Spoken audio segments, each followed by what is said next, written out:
natin. Ito po, ang laki ng huli.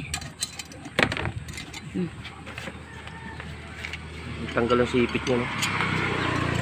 Mas nito. Dalawa pala. Patinda mo na papisa.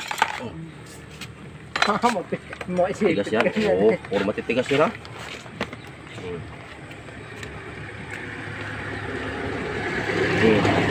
Puro tigas yan. Pati ito, tigas. Alanganin malambot. Isa, oh. Para Malambot eh. lalaki. Ay, dala yung biya. Tanggal na rin yung isang sipit. Ay, malalambot. Ano isa? Ay, payat yan siguro. Payat.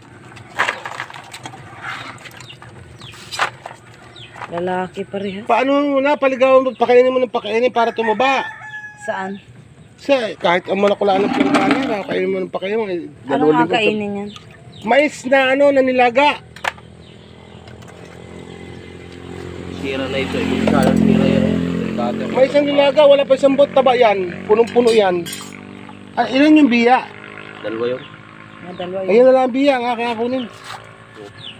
Masarap yung kamas. Plastic yan. Malansa naman. Oh. Kwarta yan. Sabihin mo, kwarta yan. Yung sabi mo doon sa tayo ng baboy, mabaho. At yung bininta mo, mabango na yung pira. Ano? Ay, wala pala, Eric. Asan na yung babae na yun? Tawagi. Maya. Alanganin. Yung sa babae. Alam mo yan, Mahirap na ito kumain, no? Tanggal lang sipit. Ay, hindi naman. Walang problema yan. Kahit walang sipit yan, makain yan.